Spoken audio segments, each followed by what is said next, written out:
Hi everyone and welcome. It's really lovely to see so many of you joining us this evening. My name is Amy and I am the CEO and founder of MS Together. And for those of you who might be new to us, we are a UK-based charity supporting young adults aged 18 to 35 living with multiple sclerosis. So why are we doing this webinar? So, the topic around work and careers is very frequently brought up within our community, and we know that whether you're newly diagnosed, already working, thinking about changing jobs, or wondering how MS might affect your future, it can bring up a lot of questions. So, tonight we've brought together expert advice and real experiences to help you feel more informed and more confident in navigating work with MS. So, before we get started, just a few very quick housekeeping points. So, this webinar is being recorded. You should have all been notified about that when you joined. So, hopefully, that is okay for everyone. The only people that will be visible on the recording are the speakers that you should see pinned to your screen. So, that is the only people that will be on the recording. We will also be using Slido polls, and we'll also use Slido for our Q&A session towards the end, where we'll answer as many questions as we can. So the Slido link will be popped in the chat, which you should be able to find at the bottom of your screen. All questions asked on Slido are anonymous, so you can ask whatever you would like to ask. Please also do feel free to pop any comments or thoughts throughout the webinar into the chat as we go. It'd be great to hear how you're finding it, and it'd be great to see you connecting with other people in the chat as well. And the only other thing is just to keep muted throughout the webinar, just so that there's no interruptions to our speakers when they're presenting. But yeah, like we said, if you want to use the chat to speak to people or share your thoughts, then that is very much welcome. So before we hear from our speakers, we would love to learn a little bit more about you and your current experiences with work. So Sam, if you could Yeah, share our Slido to get started. there we go. If everyone, can you see that? I've popped the link in the chat and then also you can just scan the QR code to access it as well. Can you see that okay, Amy? Yeah, Yeah, perfect. great. So the first question that we've got is which best describes your current work situation? Lots of answers coming through. That's good. It means it's working. Good start. Give it a couple of seconds and then we'll move on to the next one. You can see it's still shifting. Wait till it stop It moving. seems to have, oh, one more. And the next one then is how confident do you feel about your workplace rights with MS? So very confident, somewhat, not very, and I have no idea.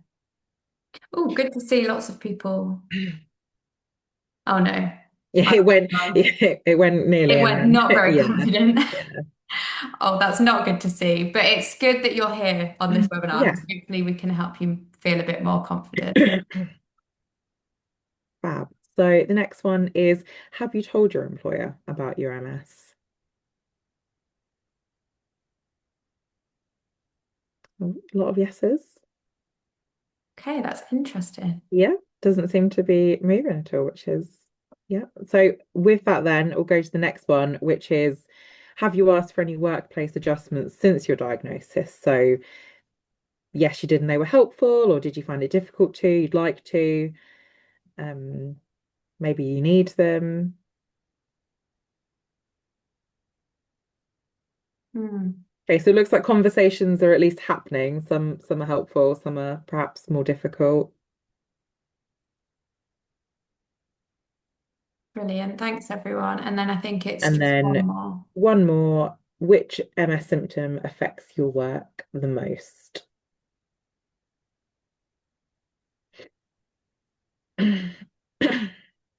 Yeah, I thought fatigue would probably be Hmm, the big one, isn't it? yeah.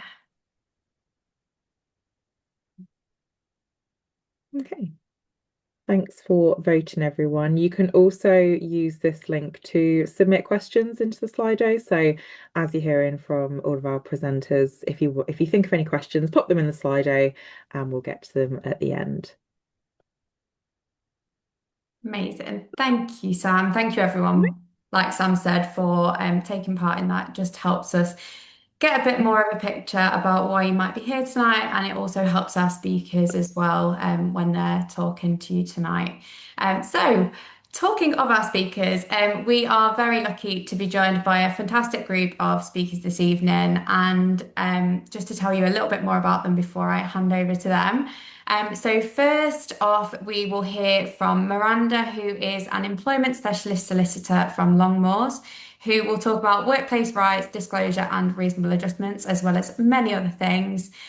We'll then hear from Gillian, who is a lead neuro-occupational therapist, who will share practical strategies for managing MS at work, and as well, lots of other tips for you there as well. And finally, we'll hear from two members of the MS Together community who will share their personal experiences navigating employment. So we've got Georgia, who will join us a little bit later. So she is in full-time employment, and also Eddie, who is self-employed. We are also joined by Ruth. Ruth, will you be helping with the presentation or just with the Q&A? I forgot. Just with the Just Q&A. with the Q&A. Unless So you really want me to comment. we'll also have Ruth, who is a specialist MS nurse, and she will be helping answer any MS related questions in the Q&A as well. So without further ado, Miranda, I'd love to hand over to you now. Lovely, thanks, Amy. Well, perfect. Welcome, everybody. So as Amy said, I am a solicitor that specializes in employment law. So I deal with lots of different cases and matters, both from an employer perspective and an employee perspective. So I've seen both sides of what everybody is trying to achieve when these sort of things pop up in the workplace. And so we're just going to cover some of the sort of key concepts of sort of rights and support that is available in the employment law context to help people who might be suffering with MS and working so in employment. So that's sort of what we're focusing on today. Just a little summary of the sort of things I'm going to touch upon. Most of the sort of primary rights or protections come from the Equality Act. And I can see from the poll at the start, it seems that most of us are aware of the sort of things that might be able to ask for us when we're in employment. And this all sort of stems from what's in the Equality Act. And you can see it's been in place a while, since 2010. It's been in place my entire working career. And the Equality Act sort of brought together non-discrimination laws that are already in place, like the Sex Discrimination Act, the Disability Discrimination Act, and put it all in one sort of codified, unified place. And we'll touch upon what sort of protections are set out in the Equality Act in a little while. And the main one that will really be the most helpful is the right to request reasonable adjustments. And it sounds like some of us already know what that is, but we'll just go into a bit of detail about that for those who don't know. There's also other sort of rights or support available in sort of the wider employment remit that we can also look at, such as making flexible working requests or what happens if we take sick leave. So that's just a little highlight of what we're going to talk about. So the Equality Act protects actually quite a wide variety of individuals in what we call the employment relationship. It's beyond just those who are employees, who obviously are protected, but it actually covers anybody who's employed under a contract of employment. That covers employees, a contract of apprenticeships, that's apprentices, and then this wider sort of catch-all category of anybody who is under a contract to provide services personally, sorry. So that means that we cover people like consultants, freelance workers, agency workers, people who might otherwise be seen to have been self-employed also fall within this wider protection. It also includes protections for people like job applicants, because I think that's probably another key point where people are sort of concerned about asking for reasonable adjustments during the application process. But if you do disclose a condition to an employer, you are protected in the sense that an employer must not discriminate against somebody if they have a disability when deciding whether or not to offer employment or the terms of that or the arrangements for setting up that employment. It also covers former employees. So if it's an unlawful act that happens because you used to be employed, then that's also protected. And so it covers all areas of employment, really, from the recruitment stage to post-employment. So the whole way through your job applications, your terms and conditions of employment, your conduct during work, and things like getting references at the end. The Equality Act covers a number of what we call protected characteristics, such as gender and age and race. But the key one for us today is talking about protections about disability. So the Equality Act has quite a technical legal definition of what a disability is. And we've got it on the screen just for reference, but it talks about somebody who has a physical or mental impairment, and the impairment has a substantial and long-term adverse effect on their ability to carry out normal day-to-day activities. So this means that ordinarily, if somebody wanted to get protection under the Equality Act to say they have a disability, they need to satisfy this test. So they need to demonstrate that this impairment was substantially affecting their work, their life, and it was going on for 12 months or more, or expected to go on for that long. However, the Equality Act also has a category of what we call deemed disabilities. And in fact, MS falls within that, and it's recognized as a disability under the Equality Act from the day of diagnosis. So we sort of bypass this really wordy technical definition with that, which is really helpful. The main thing I think we're going to sort of touch upon when we talk about these protections is I think one of the points Amy wanted me to focus on was about disclosure. And should we tell an employer that we've got a disability?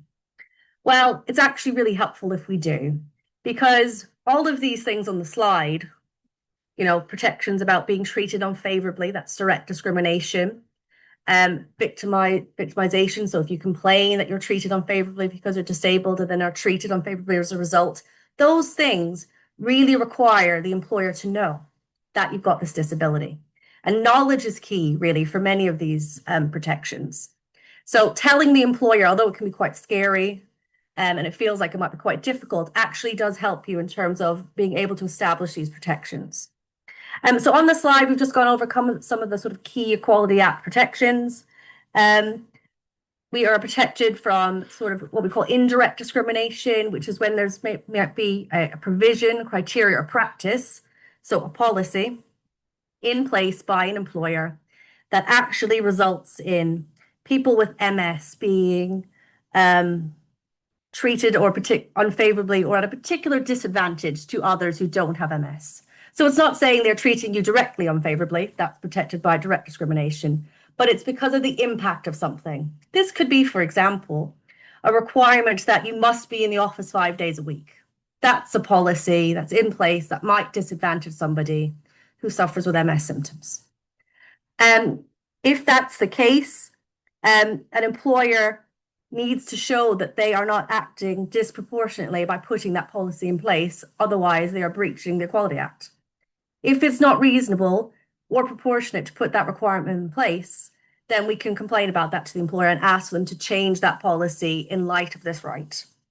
And there's other ones that also apply, such as protection from being discriminated against from something arising because of your disability. So that's similar to indirect discrimination, but slightly different. And it basically means that you are treated unfavorably, not because of your disability, but because of something arising from it, like fatigue, for example, or reduced performance or attendance at work. We've also got harassment. Well, that's where you're treated unfavorably in it sort of with unwanted conduct that has the purpose of violating your dignity or creating a humiliating environment. Victimization, as I said at the start. And the key one today, really, that we're going to talk about is reasonable adjustments, and probably the most helpful. So the employer is under a duty to make these reasonable adjustments. If there is a disabled employee and they are put at a disadvantage because of this policy, provision, criteria, or practice, or because of something that's arisen because of the physical features of their work premises, or there's a lack of aid. So if there is this policy that is causing us an issue, we can say to the employer, this is putting me at a disadvantage because I've got a disability. And so what I want you to do is to take reasonable steps to remove or relieve that disadvantage.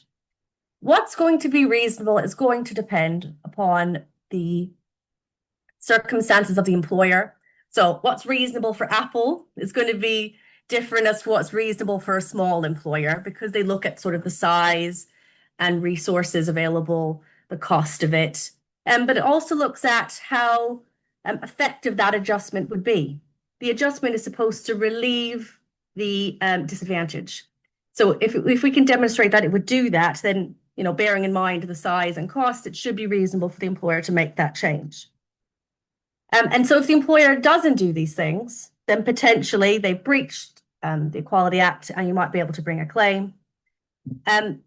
What we need to do if we need to bring a claim about a breach of one of these things, we'll touch upon at the end, but obviously that's the nuclear option, bringing a claim in a tribunal. Usually we would say to the employer, come on, I've told you I've got a disability.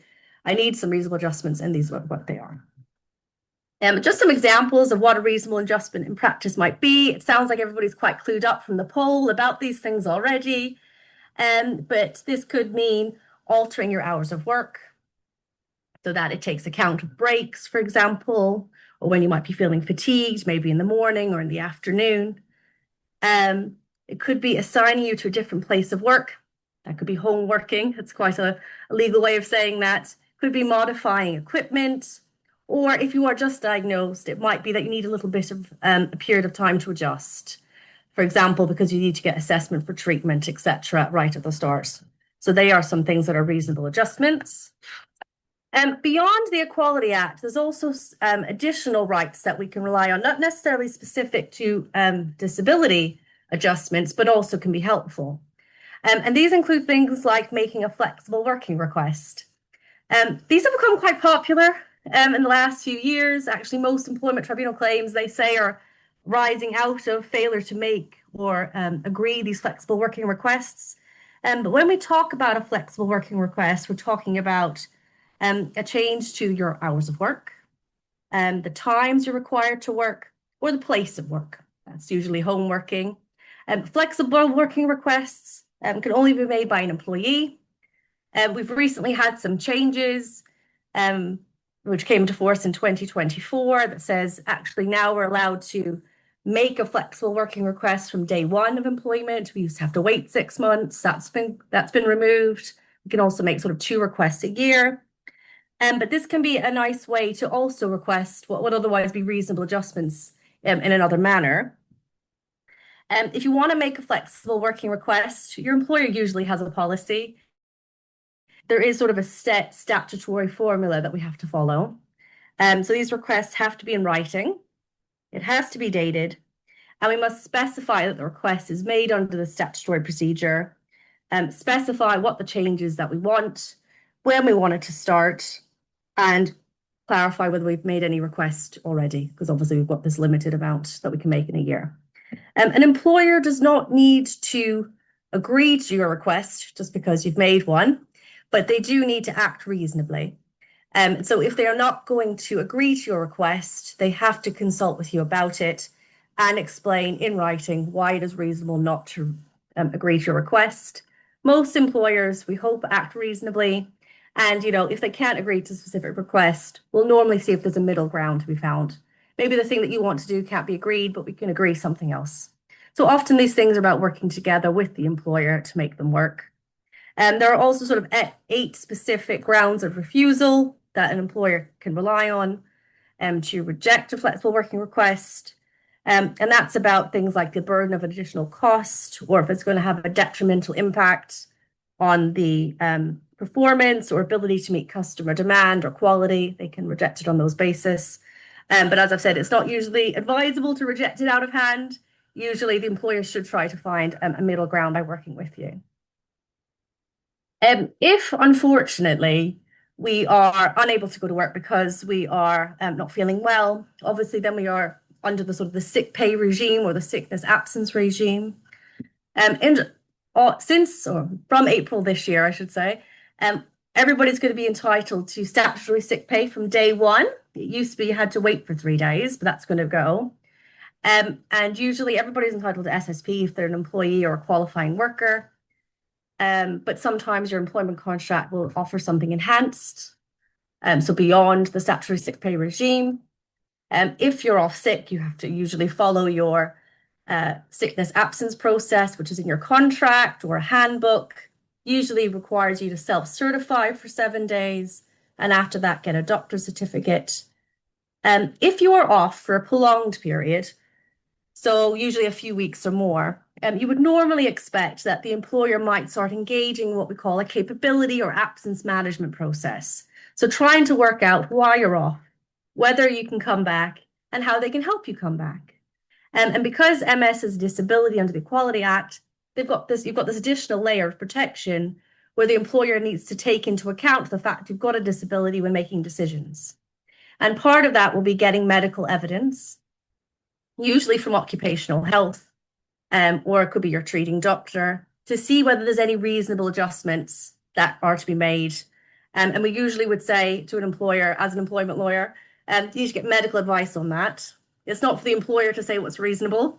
A medical practitioner needs to tell us, what's going to help you to get back to work, to come back to the workplace and stay in work. So that's something that's also considered a reasonable adjustment in itself, in fact, is the occupational health report. Through that process, you would normally maintain in some contact with your employer. If there was a difficulty in coming back because we weren't well enough to do so, it could potentially lead to sort of dismissal at the very end. But usually there'll be lots of discussion with your employer and consultation about, is that really necessary? Can we do something else? And employment law helps protect us during that process. So just to sort of finalize what we should do if we feel that we've maybe been discriminated against, or our reasonable adjustments haven't been agreed, or a flexible working request has been denied, what do we do? Well, there's sort of 3 layers of things that we can do. The first is to raise the issue informally with the employer. So that's when you might go to HR or to your line manager and say, I've got this issue. Can we agree to resolve it between ourselves? That's an informal route. And if that doesn't resolve matters, then you can follow the sort of formal grievance process. That's usually set out in a policy, maybe in your contract or the handbook. That's a very formal process where you write a letter or an email saying, this is my complaint. The employer will then have to investigate, have a meeting, give you an outcome. If you're unhappy with the outcome, you usually have the right to appeal. So it's sort of a 2-stage process. And somebody independent and not previously involved will review that. If all of those things don't manage to resolve your complaint, and you've got, for example, a failure to make reasonable adjustments, then your next thing to do, and the most nuclear option, is to contact the employment tribunal, because you need to either get a remedy like a declaration or potentially compensation, to have the employer fix it if you're still in employment, or if you've been dismissed or had to leave, potentially get compensation. That has a time limit. It's currently, you've got to bring that claim within 3 months of the last act we're complaining of, less 1 day. It's going to go up to 6 months, sometime in the next year or so, with the new Employment Rights Act, which came into force right at the end of last year. But if prior to doing that, you have to contact ACAS, and ACAS is conciliation, and basically it gives you a sort of a final attempt to try to resolve matters with your employer before you go and bring it in. But they're really good sort of options of what to do and how to escalate matters if things haven't been resolved. There are also sort of specific employment support schemes available if you have come across issues and any of these things. And we've just got some of them on the slide, and I think the slides are going to be circulated after, so you'll have these details.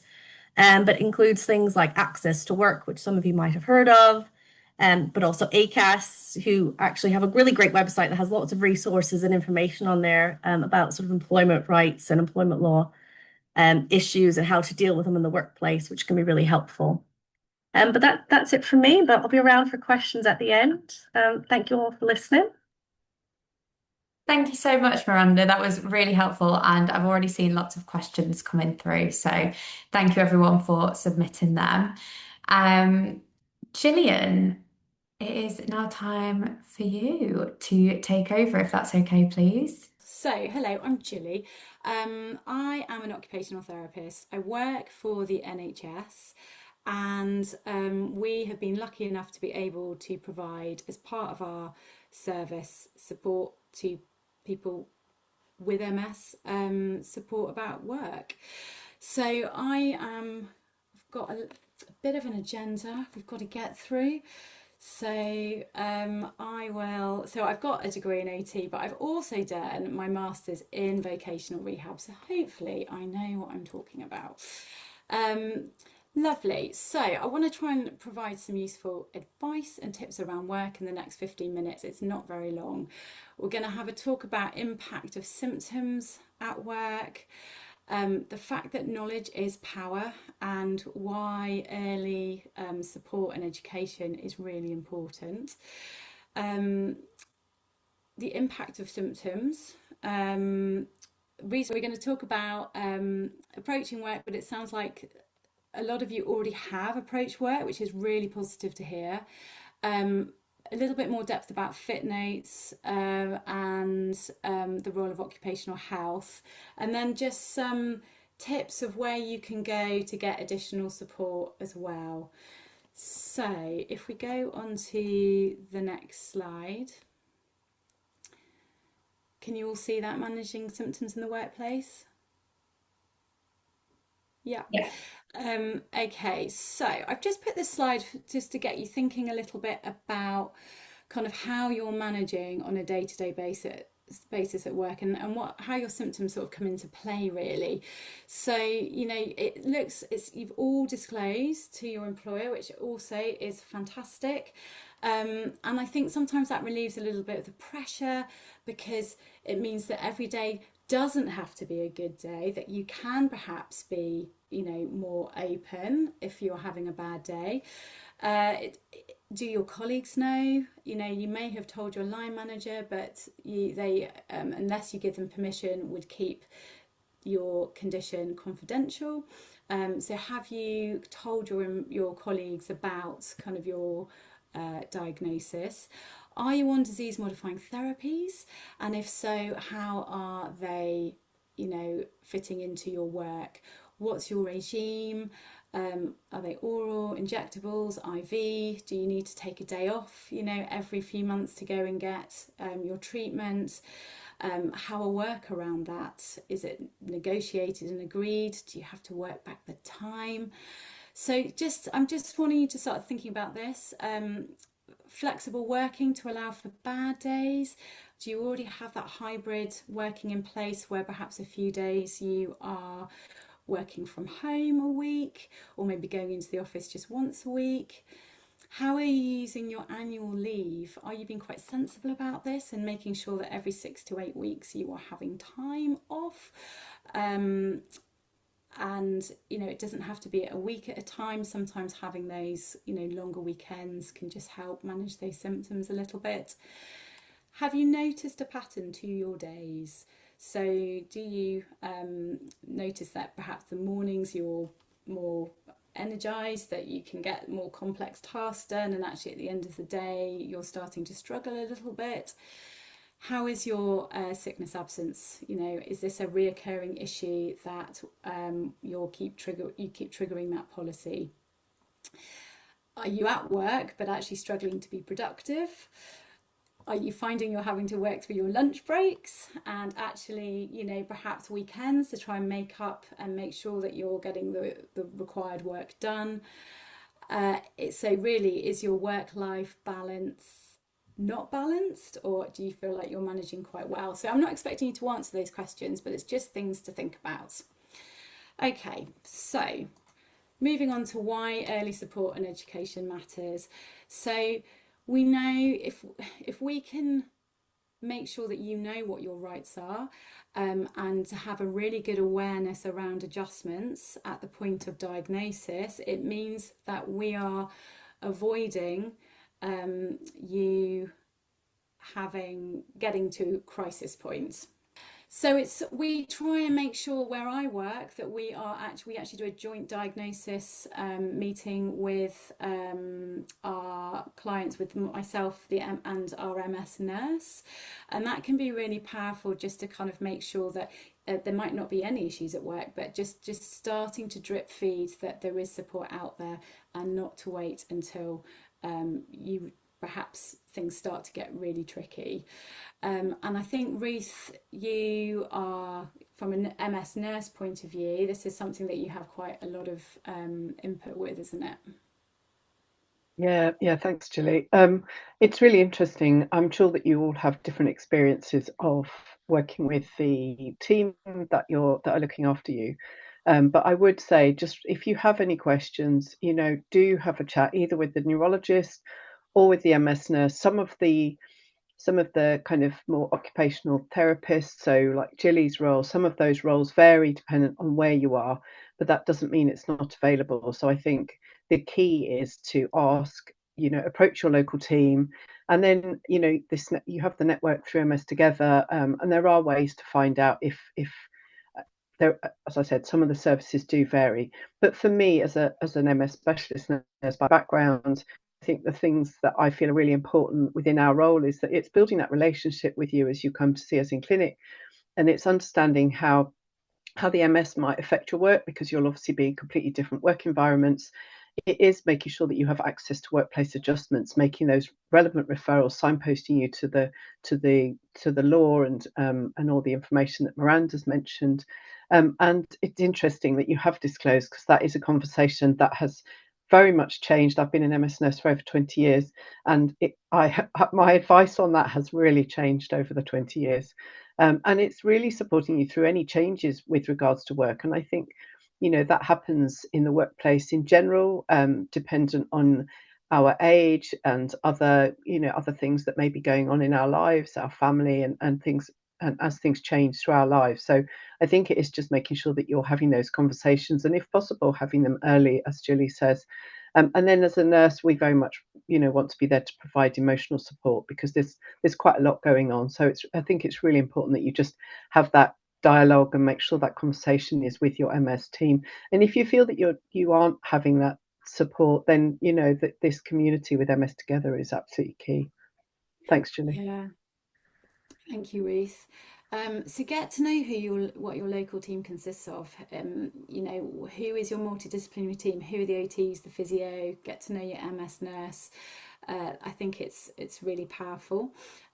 Also, just look at what's more national. So, in terms of MS Together, Shift MS, the MS Society has loads of great kind of information about work. It's got booklets for the employer, so you can send them, they've got, then your employer's got information about what MS is, because as we know, people don't really know what MS is. It's, unless you're living with those symptoms yourself, it's really difficult for people to have an insight into it. And even when you're explaining to them about fatigue, they really don't get it. They try and compare that they've also been up in the night, perhaps because of young children, but actually it's a very different type of fatigue that they are feeling compared to MS fatigue. So having that knowledge, it helps avoid performance management processes. It gives you confidence in approaching your employer, and feeling empowered to do that. And it also allows you that if new symptoms arise, or you have perhaps a flare up, how then you might manage that within work. And hopefully it reduces those overall stress levels. Okay, so if we go on to the next slide, so impact of symptoms. So here I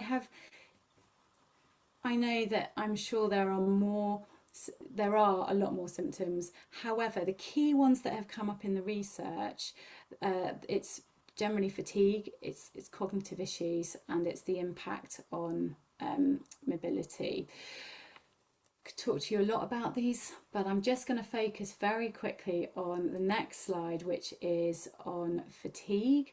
So, and just to make you aware of, we have two main types of fatigue. It's not just the physical fatigue of, when you walk and perhaps symptoms start to flare up, fatigue levels rise, you might find that foot drop starts to kind of come into play.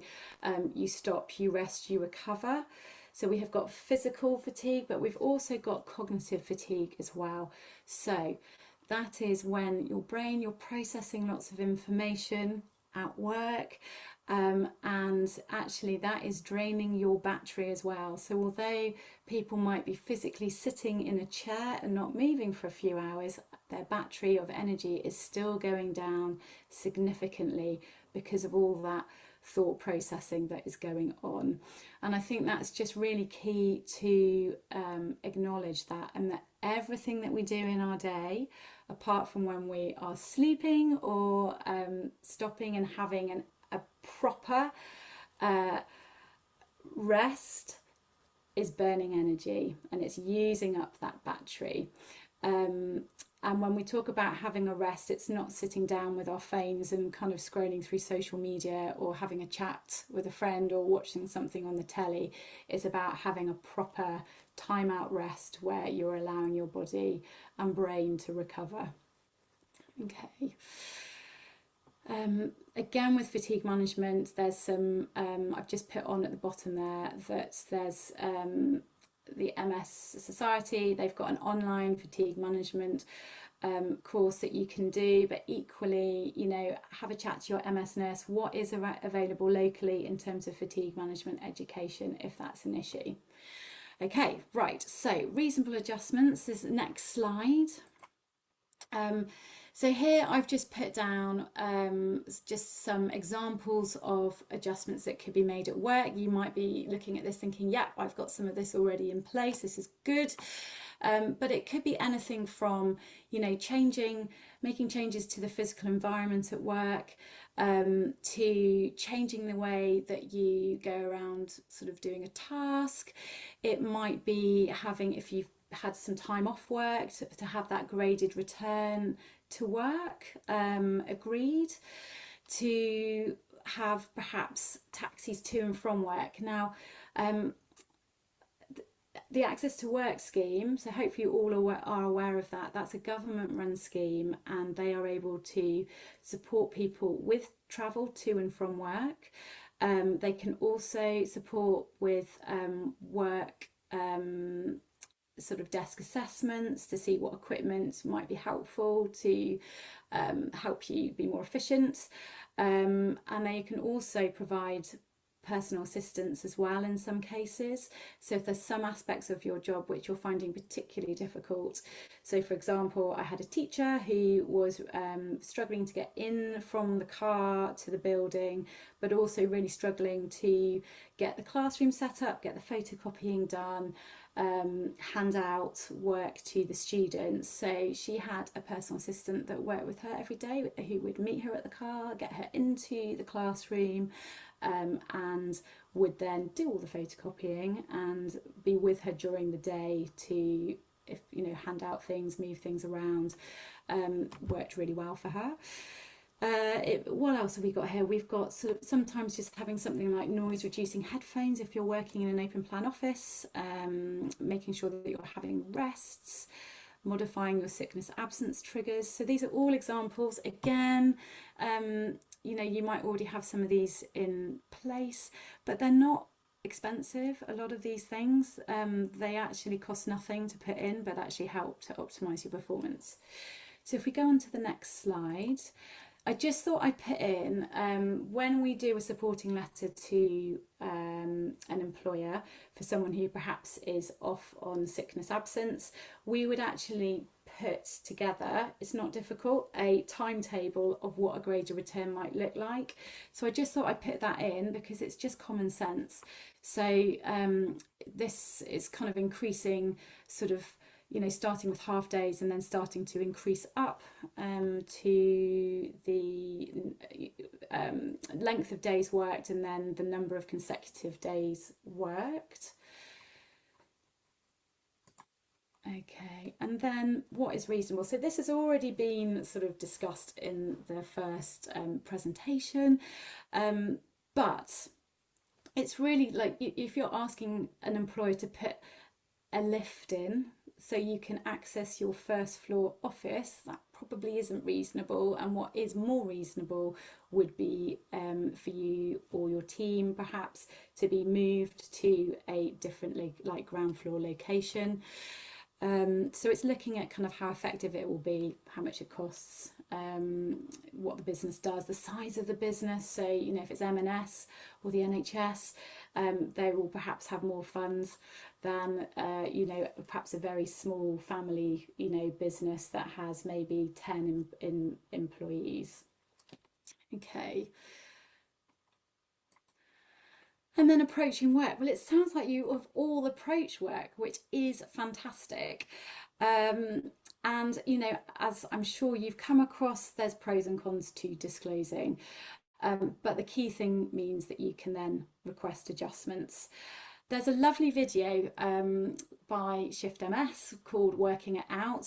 I always try and point people to it because it's just a really positive spin on someone who is coming to terms with having a diagnosis and trying to work out what might be helpful at work and how they're going to ask their employer. And I think, you know, you are the expert on your condition, and generally your employer will not potentially know what they should be doing, or, you know, really at the end of the day, I often say to people, you are the expert and you need to guide them and you need to make work for you. And what I like about this video is that it's, you know, it's not it's not about apologizing and saying, you know, I think because of what's going on, you know, I'm really sorry to have to ask this, but you know, would it be possible for me to perhaps work from home, you know, twice a week, or if I'm having a flare up? But actually to be like, I do have MS, but actually I know if we make, you know, this and this, if we make these changes, it's going to really optimize my performance at work, and it's going to be able to make me, you know, work to the best of my ability and get the things that I need to get done for you. So don't go into it feeling bad about it, go in feeling owning it, really, you know.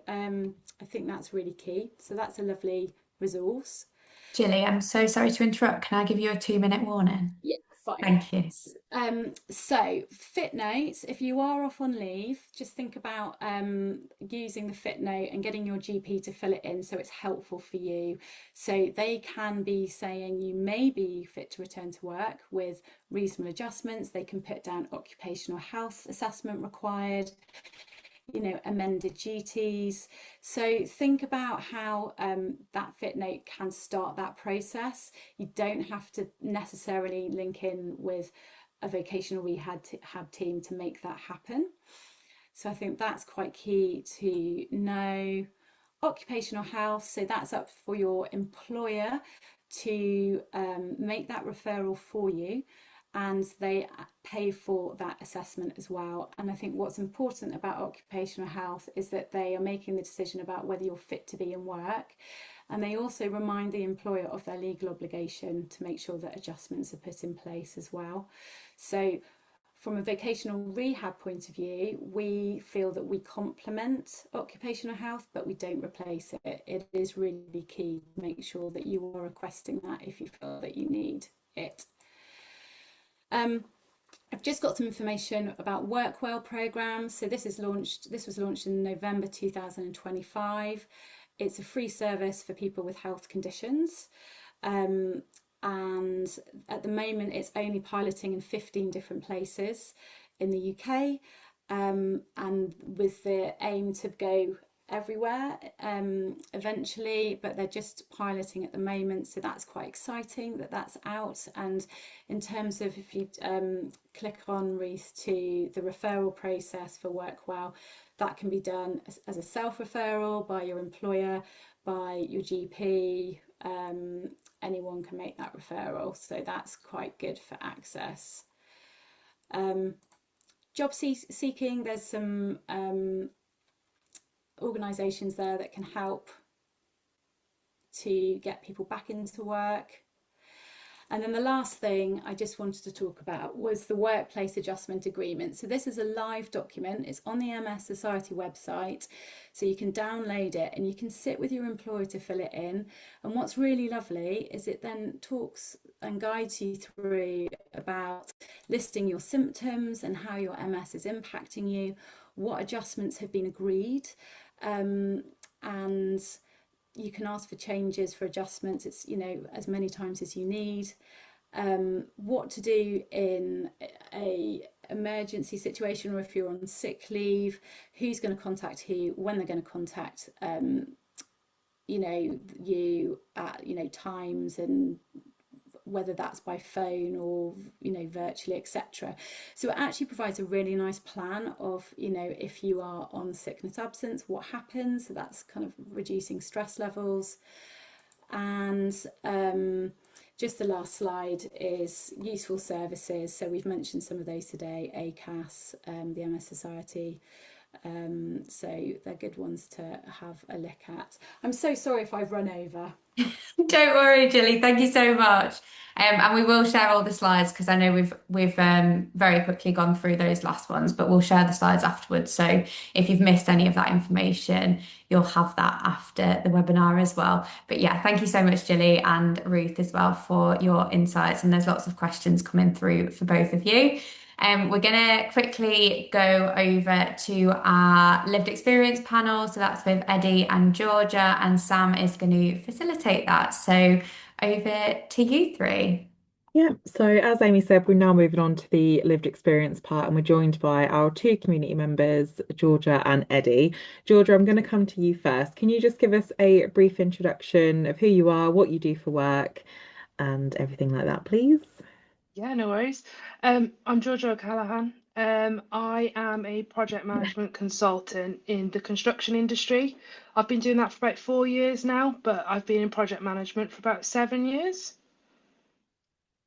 Did I answer the full question? Yeah, no, it does. And Eddie, I'll come to you. Do you want to give us a little intro? Yeah, my name's Eddie Keogh. So I work in consulting as well, but in kind of social media and advertising. I worked full time in sort of the agency world, so I would have like multiple clients on the go for about 11 years, and I've gone self-employed over the last 2 years. Thank you. So, Georgia, where were you in your career when you were diagnosed? Oh, good question. Um, Do you know what? I wasn't in a great place when I was diagnosed. I was doing kind of like business development, project management, it's like operational side in a very small company. I think there was 40 people that worked for the company. So everybody knew everybody by name, but there was a lot of pressure being in business development. And I just had quick onset symptoms. Basically, I had numbness in my midsection. And this was a company where there was no enhanced policies regarding anything. There was no enhanced sick leave or anything like that. So I went to the GP thinking it was like a trapped nerve, and it ended up being the onset of my first relapse. And then I was off work for a month, statutory sickness, and also a small company. I was very much in the spotlight, you know, why can't you work? You sure you can't work? There was a lot of pressure. So it was a fairly negative experience for me. So it wasn't too good, to be honest, when I was first diagnosed with my working situation. I quickly left after that experience. So when you did leave with your new, did you leave to what is your current employer today? No, Or no? So I just I'm a wondered, notorious job hopper. in that case then, do you want to share your experience on what it's like notifying your employer that you've got MS, Yeah. like how you approach those conversations? Yeah, of course. So the company that I just referred to, I left. I didn't even tell them about the diagnosis because I thought, you know, I was off sick. You could tell something was up, but it just wasn't the right environment for me, and I didn't like the energy from it. The next company that I left, I went to from that. I waited until I was about 3 months in before I told them that I had MS. I was terrified. I was absolutely terrified. Um, and they were so nice. I did the private occupational health assessment that they paid for. They were very understanding, and I had a really, really good experience there. I just realized that I needed something a little bit more when it came to what I wanted out of my career. So then I left my current position, my current role. At my current role, I've probably gone even 10 steps further. I am very, very outspoken advocate for it, especially in the consulting space. It is very, traditionally it's very, very demanding. I am in construction, which is also a demanding industry. But my company encourages me to have conversations with our executive board when it comes to staff members with disabilities. For a company of nearly 6,000 people across the globe. So I like to say, I'm in an industry that traditionally wouldn't have been for me as a woman, as a disabled woman, and a woman from an ethnic background. So I'm proud to present those things first, and they're all for supporting me. I work 99% of the time from home now, and even if I do need to go to site, it's around my schedule. My days are what I need them to be. That's great. That's great to hear. So, Eddie, I'll hop over to you. And where were you at? You obviously then made the transition over to being self-employed. So, what sort of lent you to make that decision to go self-employed? Yeah, I kind of had a similar experience to Georgia, I guess, in a way, in that, yeah, I had kind of sudden onset, and I was in a similar kind of role in that I was quite senior where I was, and there was a lot of responsibility for growing the business. It was very high pressure, and I'd always kind of thought that I sort of thrived under that pressure. But like looking back now, I realized I had quite an unhealthy sort of relationship with my work and the stress that came with it. And yeah, over my kind of took a few months to get diagnosed, and I probably missed, maybe over a month kind of combined across my first relapse visit to the hospital. I also had a lumbar puncture that didn't go very well, so I spent a bit of time in hospital then. So, but broadly, my experience with my last company was pretty positive in how they handled it, and they kind of gave me all the space I needed. I just knew that long term it wasn't a healthy place for me to be, just because of the pressures of the role and what would be expected and what they kind of need of someone of that seniority as well. So I almost didn't want to kind of do them over um, by sticking around. So I was lucky in that I could leave and take a couple of months off with, I was very fortunate to be in that position to actually just like readjust and kind of come to terms with everything that happened. Obviously, doesn't take a couple of months, it takes a long time. I'm still not quite there yet, but it allowed me to get to a point where I would be ready to work again. And I decided that if it's kind of now or never. Going self-employed was always something I was thinking about, but it was at that point I was like, okay, it's now or never to kind of see if this will work or not. So I kind of lent into it a bit, I guess. I when I first sort of my kind of coming out party of going self-employed, because I'm a social media man, I took to LinkedIn and I was very honest with everything that happened. So my clients at my previous work, they knew about it. I actually told them about it. I told my previous work and my colleagues about my diagnosis. I've been very open from the start. So I just decided that I'm going to be open about this too. Like, this is why I've gone freelance now. This is, how I'm going to work and how I'm going to manage it and use it to my advantage in a way. Because, there's got to be perks. So you got to take them when you can. And that was very helpful in those initial stages of even just starting conversations with old clients, old colleagues who had kind of moved all around. It kind of got me a little bit of a foot in the door when I was first starting out. And it's so far, touch wood, still working out pretty well. Nice. And so, as someone that's self-employed, have you got any advice for how have you found it with setting boundaries for yourself, like with burnout? Because I guess as you are your own boss, you are in charge of Yeah, how that plays out. it's a tricky one. Yeah, I think I've found it's kind of completely reframed like how I view like ambition. I think I'm an ambitious person still, but my ambition when I was full-time pre-diagnosis was get to X level of salary, do this, kind of move house, that kind of thing. And since my diagnosis, it's really been about working for health, like being successful, but like health comes first. So if things are starting to interfere, then that's actually wrong. It's really kind of reframe work in general as like, it has to work with my body. So how do I build a business through myself that will still work, that will be sustainable, that will be something I could still be doing in 10 years time, and it won't, wreck me, as it were. So there are times where I've overdone it, definitely. And I think especially in the first year, I learned a lot of, because you kind of say yes to everything when you're first starting out. And it was good because I was able to say yes to work actually coming in, which is good. But there were times where I definitely pushed it too far. So it's learning from that, I guess, and understanding your new limits, because you're understanding your new limits in like literally everything in life, not just work. So it's just making sure you're very conscious of, okay, this is pushing it hard, this is pushing it too hard, and understanding that level, and then just being very conscious of that. So I'm quite aware that I probably have a cap on how much I would earn in a year. And if I've gone beyond that, then that's actually probably I'm working too much. So it's a strange way of thinking about what my ambitions for my own business would be, but actually it's quite a healthy way to view it as well. So I found that's really helpful. And yeah, definitely in my second year, it's been a lot more balanced, I'd say, in the right way. Yeah. And Georgia, have you requested or had any changes or adjustments at work that have helped you with that sort of boundary setting? No, and I probably should. Um, I haven't yet. It is, to be honest, the timing is kind of perfect because it's a conversation that I've had recently with my MS nurse about condensed hours.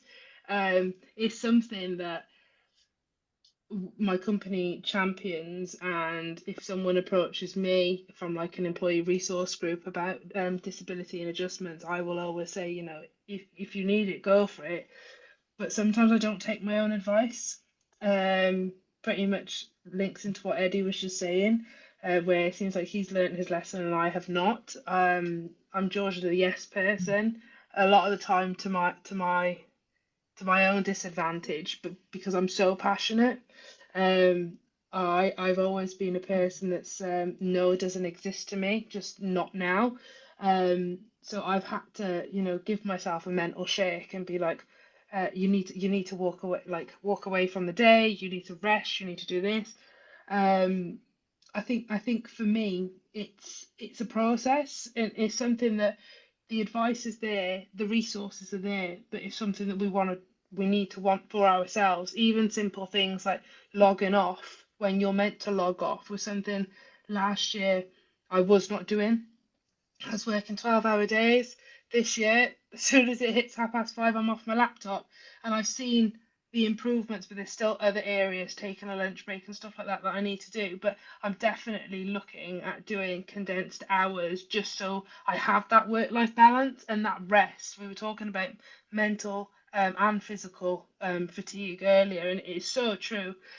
You might speak to someone that doesn't understand MS, and I'll say, I work at home, predominantly at home. But, oh, that must be lovely. I'm still exhausted. But it's just having those conversations and educating people on it. Yeah.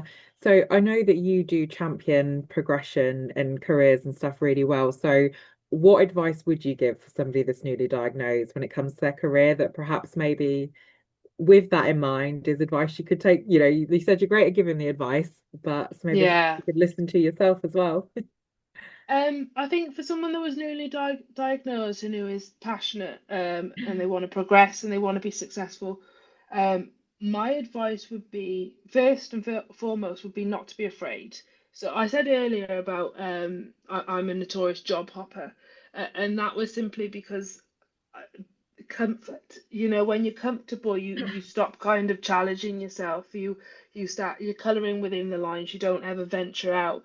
One thing that I don't regret, and I think it's the reason why I've been able to achieve my career in a pretty quick amount of time, to be honest, is because when the days got mundane, I decided to look, what do I want out of it? So I think it is nerve-wracking having conversations with potentially new employers or a new employer, but that shouldn't stop you from looking at other opportunities that are out there. We have MS does not have us.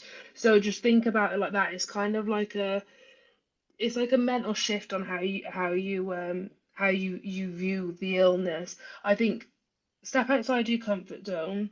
Know that we to us in our bubble, things will seem like very intense, very much needs to happen now. But in the grand scheme of things, it doesn't have to. So as long as you're putting in the work, when you can put in the work, you can still progress just like anyone else can. That's great. And Eddie, what advice would you give to anyone that perhaps is self-employed or is thinking about going self-employed? Um, yeah, I mean, it's there are pros and cons certainly, but for me, I found there's been a lot more pros. I've been very lucky to have kind of be, I guess, a bit more senior in my industry that I can kind of create a network that sort of supported me. But I've also found that the stress of kind of finding projects and finding work is a different and more enjoyable stress than other people telling me to hit my targets and that kind of thing. So having that level of control for me has really been beneficial in terms of like how I view my work and how my work kind of affects stress levels. I mean, sometimes I do have to work in evenings and things like that, but it's kind of quite nice to that's work on the clock, whereas before it'd be unpaid overtime. There's little things like that actually make it a lot more manageable. So I think obviously going self-employed is scary regardless of any kind of situation.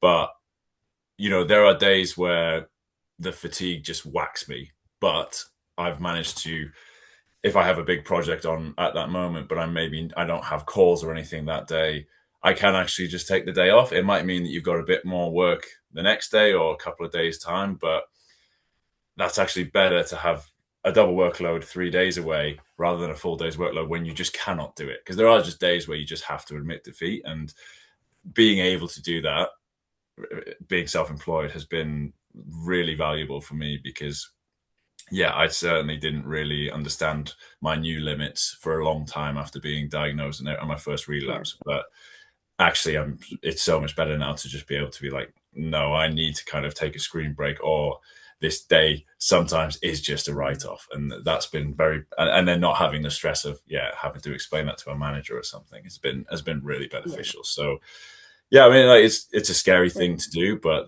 there are a lot of pros to it, which it's definitely I would struggle to go back now, I think. Yeah. Amazing. Well, thank you both for sharing your experiences. And I think we'll probably move on to the Q&A so we can get through. It looks like we've had some really good questions coming in. So Eddie and Georgia, I'm sure I'll come back to you and pick your brains, but I'll hand back over to you for now, Amy. Yeah, thank you both so much. That was brilliant. We are running a tiny bit behind schedule, so I'm going to ask speakers to try and keep answers to questions as short as possible so we can try and get through as many as possible. But I'll start with the first question. So this is quite a hard one, and I feel like there isn't really a definite answer to it, but it'd be good to hear any of your thoughts on this, really. So when is the right time, if there is one, to disclose your MS during recruitment into a new job? Who wants to take that one? Eddie I'd put. or Oh, go on, Georgia? Eddie. No, Eddie can go. I was going to say, I've applied for one full-time job since I've been self-employed in the last 2 years, only out of curiosity because it's probably like the kind of job I would have planned going to if I was still on my career trajectory. But I was extremely open from the very start because I was like, if this doesn't work for me, then it's not going to work. So that's obviously coming from my relatively sheltered position of having self-employed work to fall back on. But I was really open about if you can make these adjustments, I will be very good at this job. But like, thing. So I think it's good to be, but I've been very open about it generally. So I think it's good to kind of lay your cards on the table, but it might not be right for everyone. But personally, I will always do that if I'm going to apply for jobs in the future. Great, thanks, Eddie. Georgia, did you want to come in on that as well? Same. I know we're pressed for time. Exactly the same. There's a lot of organisations now that is it disability confident employers. I think you should declare it from the beginning. That's just my personal opinion. Georgia, I'm going to come back to you for our next question, actually. And they've asked, how do you handle colleagues who don't really understand MS or the invisible symptoms?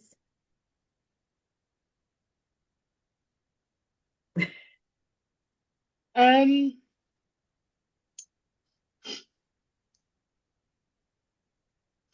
There are a lot of resources available to support those conversations. There's a booklet from the MS Society that I gave to my line manager who'd never had any experience with MS before, and he read that. That was really helpful. And I think we don't really need to over analyze it either to people. You know, we're the ones, selfishly, we're the ones that are dealing with it. They just know that I would just say, you know, that there's something that's going on with me where I have to live a little bit different. You know, I'm tired. You know, sometimes my mouth and my brain don't synchronize. That happens all the time. And not feeling like you need to over explain it. So that's basically how I'd approach that, to be honest. Okay. Shall we go on to the next Yeah, one? Let's try and get some more done. yeah, let's go So, quick my fire. employer's sick leave policy is down to department discretion. Could the lack of clear policy be considered discrimination? Miranda or Gilly, do you want to take that one? I'm happy to take that one if Jilly doesn't mind. So it's about discretion is always really difficult. Is it a lot of sick pay policies? Um, because there's no clear guidelines, it means you might be feeling like they're not applying it in a helpful way to you. It could potentially be an issue, but it depends about how they're exercising it. Are they treating you the same as others, or are you being treated unfavorably because you're off because maybe more than others because you've got MS-related symptoms? You're going to have to ask your employer the scary questions about what is the normal sort of discretion? It might be actually the discretion is just 5 days for everybody. That happens a lot, but they call it discretionary. So you're going to have to prod them and ask for some scope about how they apply that. And if you think actually that other colleagues are off, it seems to be a bit more and seem to be getting paid and you're being treated unfavorably, then that's an issue that you're going to have to raise through the grievance process. So I think you'll just have to ask them the scary questions to start with. That's fab, Thank thank you. And the next one is, what can I do if my employer refuses an occupational health recommendation? So, for example, morning only calls because they claim it doesn't fit my job role. Gilly?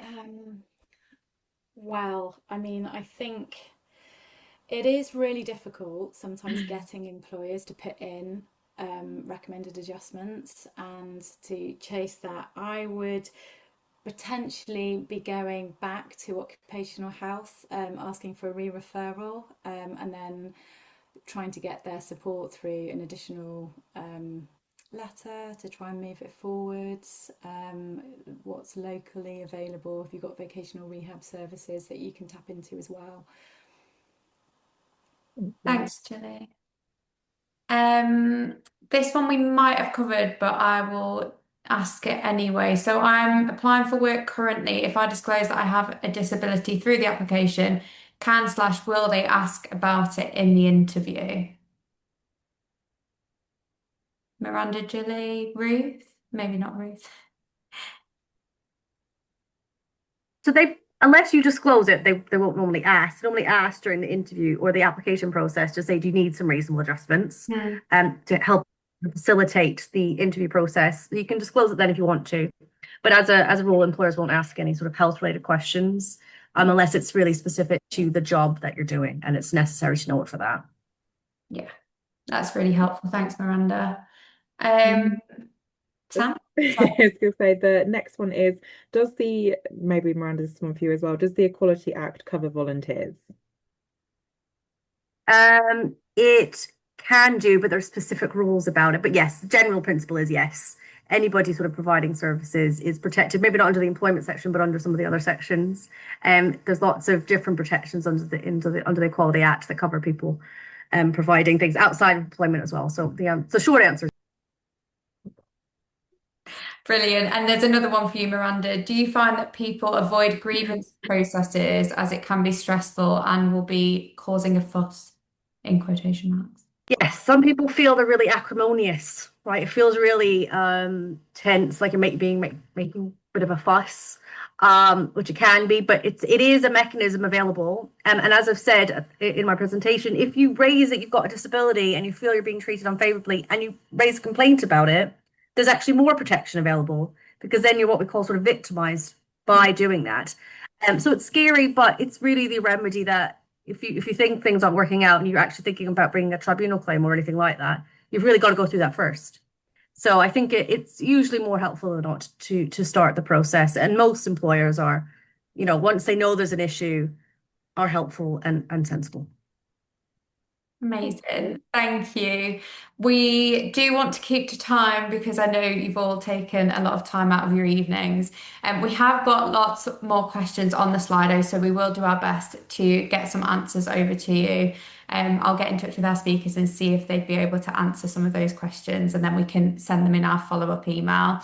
But yeah, just before we go, I wanted to say another big thank you to all our speakers today. So Miranda, Gillian, Ruth, Eddie, and Georgia, thank you so much for being a part of this conversation and for providing such great information. And as you can see from all the questions and all the clapping hands, it's been super helpful. So thank you so much. And thank you to everyone for joining this evening. We know that navigating work with MS can feel overwhelming, but hopefully tonight has given you some useful information and reassurance that support is out there. And we will send a follow-up email tomorrow. But in the meantime, have a lovely evening tonight, and thank you again. Thank you Thanks so much, all. everyone. Bye. Bye. Thank you. Bye. Bye.